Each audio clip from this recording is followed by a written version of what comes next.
12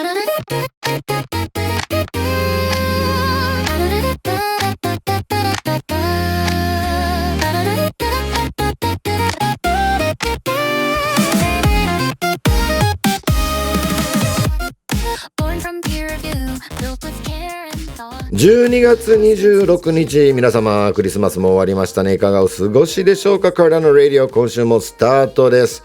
いやもう本当にね、サンティの話3週間すごい、もう僕はめちゃくちゃ勉強になってますよ。今週ね、最後っていうのがとても悲しいです。そして今年も残すところもう1週間切っちゃってますね。皆さんどういう年のね過ごし方最後するのかなっていうのも思いながら、ここでまた読んでみたいと思うのですが、はい、皆様からの、メッセージね、ありがとうございます。asiaradio@gmail.com もしくは X の方で、ASY でアシャステーキプールね、アシャプールで、僕をタグしていただくかでメッセージも受けれます。そしてアシャラジオの方もね、アシャラディオでアカウントがありますので、どちらかでメンションしていただければ、こんなゲスト呼んでほしいよとか、こんなトピックについてね話してほしいよとかっていうのがあればね、ぜひぜひおっしゃっていただければ対応したいと思います。さあ、そんな感じでここで、今週の、ゲストもう一度最終回ですよ。皆さんサンティを呼んでみたいと思います。 Hello. Hey, hello. Thanks for having me back. Yeah, this week I didn't put you on mute, so it's good. I can hear you right away. Yeah. Okay. Yeah, so thanks for coming back. So, it's kind of sad, but it's the last episode, but I'm still hoping I can learn a lot from you again today. Yeah, it's been a lot of fun. Really glad that you reached out. Yeah, thank you very much.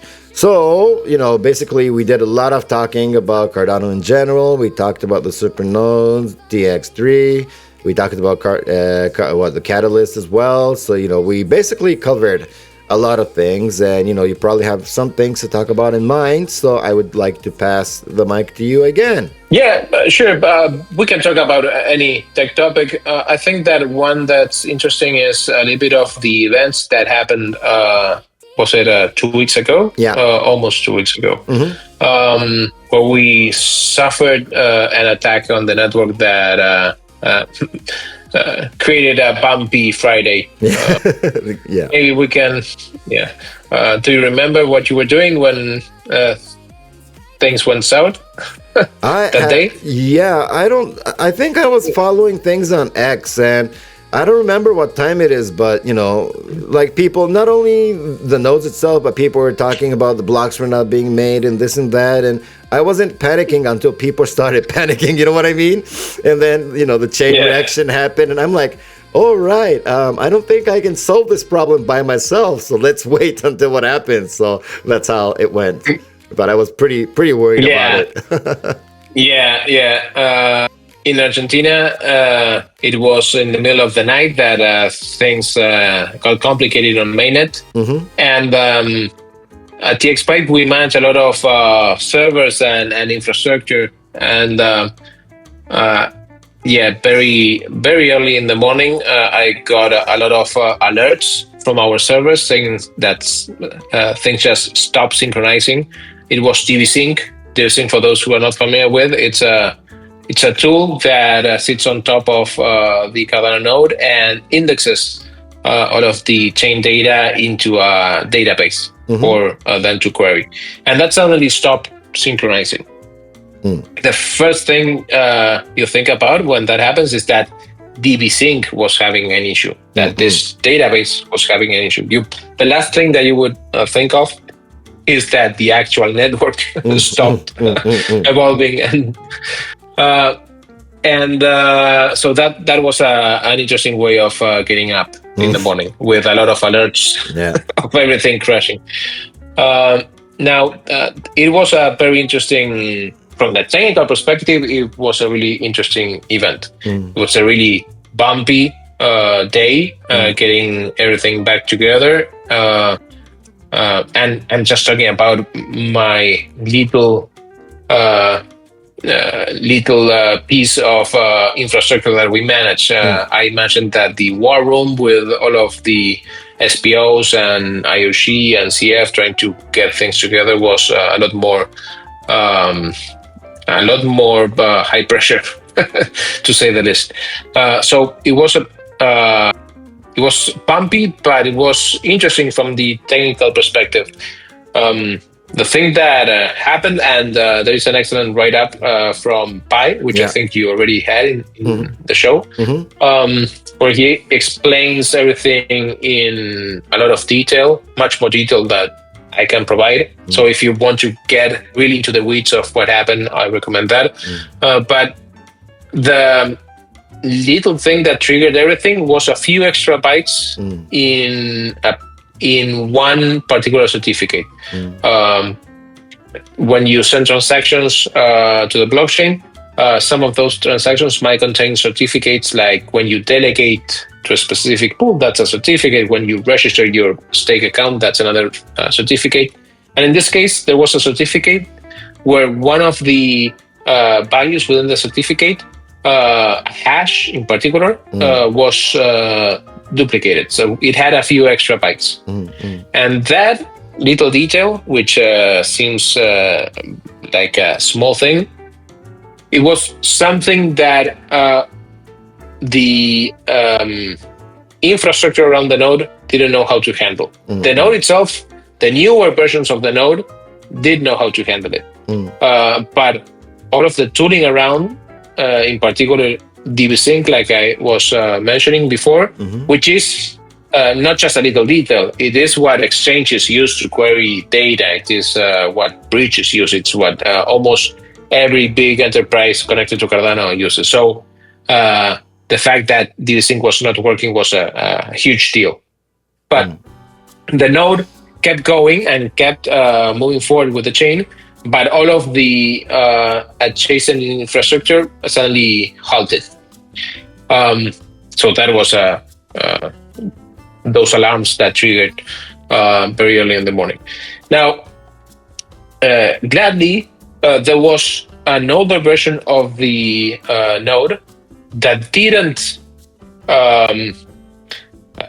know how to handle that those extra bytes, and in fact, it handled it correctly because it rejected the transaction.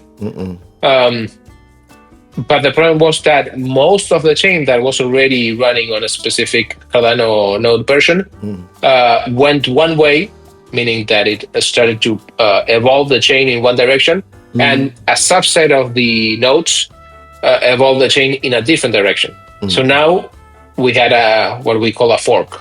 We had two versions of the chain, and that's not good, no bueno. So there was a lot of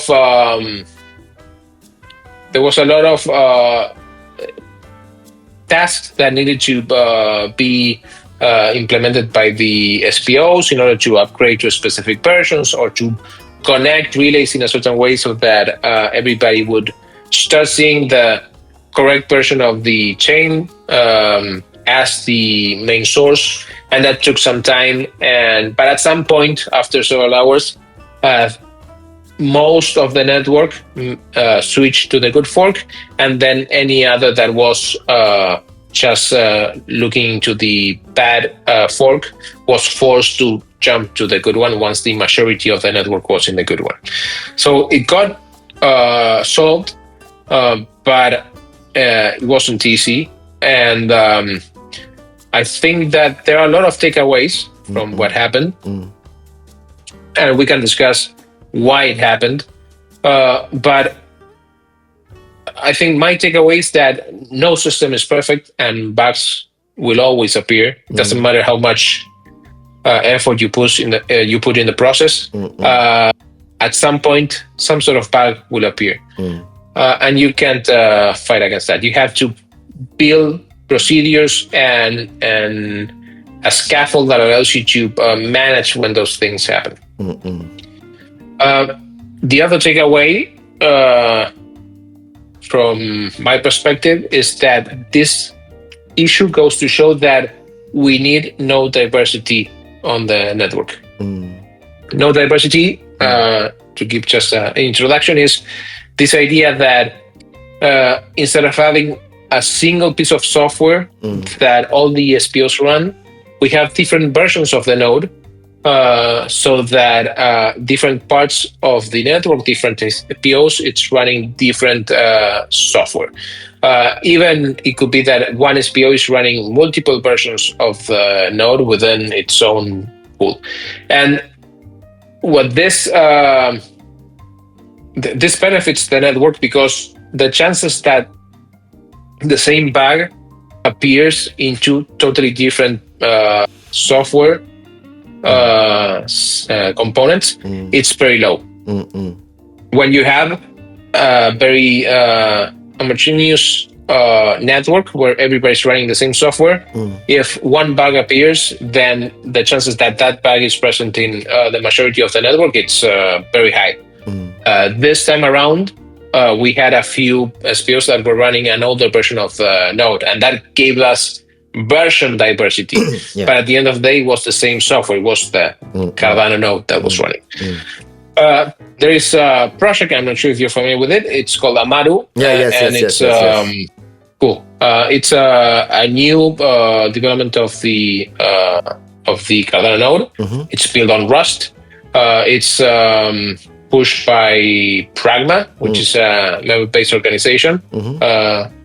And there is a lot of very great developers pushing forward on building that. Matthias Bencourt and Pai from Sunday, and Josh also from Sunday, and Arnaud. There's a lot of very clever people working on building the Amaru node. And when we have that running, that will be a very good tool to give us this diversity, so that even if bugs happen, that they will, the chances that that bug compromises the whole network are very low. And that's what node diversity gives us. And that would be my main takeaway from the events for that week. True. I mean, everybody panicked, but, it made me realize again, like, the Cardano node is alive. Like, us human beings, no matter how hard we train, no matter what we do, we catch a cold. You know what I mean? So I really thought the blockchain is alive. It made me realize again that it's not like a robot, because it evolves and changes. So, that made me think about a lot of things. But I mean, I think technical ways. I mean, people, in my case, I was using 10.5.1, which was an affected one. So was it, I think 10.3 was not affected. 10.3.1, I don't remember exactly, but imagine if everybody has already, moved to like the higher nodes.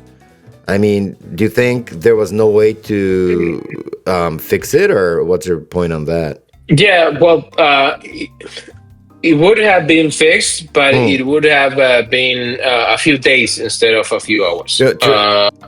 Probably, what would have happened is that instead of trying to switch to the good fork, we'll just keep rolling with the bad fork and fix whatever needed to be fixed in downstream components such as TxPipe. But that would have taken a lot more days being the case.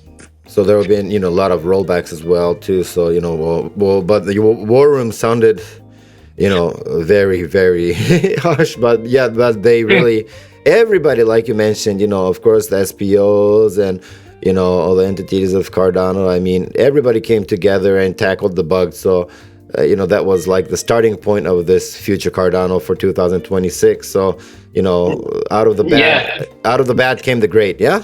Yeah, those are the kind of second order effects that you can't anticipate, but in this case, were very positive. The fact that a network partition brought together the entities to align in a common roadmap for Cardano, I think it's one of the it's one more reason to think that we live in a simulation. It's kind of like a plot for a movie. Yeah, true. So, we're coming to an end, and it's very sad, but a few more things that I want to ask. We talked about this a little bit last week for the short-term vision roadmap, but in your perspective for example, TxPipe, and also looking into Cardano's future, What do you like your vision? Not only for 2026, but like maybe until 2028, 2030. What do you hope for Cardano, and what are you guys looking for in the future for TxPipe? If you can give me some vision about that. Yeah, I'll start with Cardano. Okay. I think that we have to play our cards in this new multi-chain world that we have. I think that Cardano is really well positioned to solve a specific set of problems, but it's not that we're going to be solving every problem out there. I think that, for example, if you want to pay for a coffee, you don't care if 3,000 SPOs around the world validate that transaction. You're willing to take a little bit of risk if you want to just pay for coffee. But if you want to send several thousands of dollars from one party to another, you'll probably want high assurance that that will happen in the way that it should happen. So Cardano has probably the most decentralized set of operators out there. And it's probably one of the most secure, if not the most secure blockchain out there. So we should be focusing on use cases where it makes sense to make use of that capacity. It's not for everything, it's for things that require high assurance. So hopefully what we get is a future where Cardano is the space layer, where we have different use case specific chains. I'm really bullish on the partner chain model. I think that that's the way to get enterprise and different industries involved with blockchain, by having use case specific app chains that solve their problem, and they all leverage the Cardano SPOs as a way of securing the network. I think that's probably the way that we can tackle a lot of the adoption that we need to. So that's those are my thoughts for Cardano. On the side of TxPipe, it's all about developer experience. To tackle these specific use cases, we need to bring more developers, and the way to bring more developers is to make it easy for them to develop on Cardano. Developers, I don't think they care too much about price, to be honest. I don't think they care too much about tribalism of the different chains. Developers, more often than not, care about the tech and how that tech empowers them to build things. If we make it easy for them to build things, they will come. And that's our main and probably only focus on TxPipe for the foreseeable future. Right, thank you so very much. That was a great wrap for 4 weeks. And like I told you in the very beginning, Cardano Radio is a bringing on guest kind of format. So, we would love to get the next guest introduced by you. Do you have somebody in mind? Actually, a lot. If you want to continue on the trend of technical people, I would probably recommend talking to Phil from Anastasia Labs. It's probably the most knowledgeable developer out there, and very eager to discuss a lot of topics that are hot in the ecosystem. So I think he would be a great person to have in your show. All right, thank you very much. So, we'll fill in the details later after the show. So, I'm really thankful, we, Supernode, and, it was a very top, it's a very top, topic right now, and so hot right now. And I know you're really busy, but, making time for the show, I really appreciate it for you to come and join us. No, on the contrary, it was a really fun experience, and I'm very glad that you reached out. Yeah, alrighty. So, hopefully, this time around, if I can make it to Buenos Aires in March, I hope to actually meet you in person. So I'm looking forward for that. And again, thank you so very much for giving us a great 4 weeks. And, hope you'll come back on the show someday in the near future. Thank you. Have a nice one.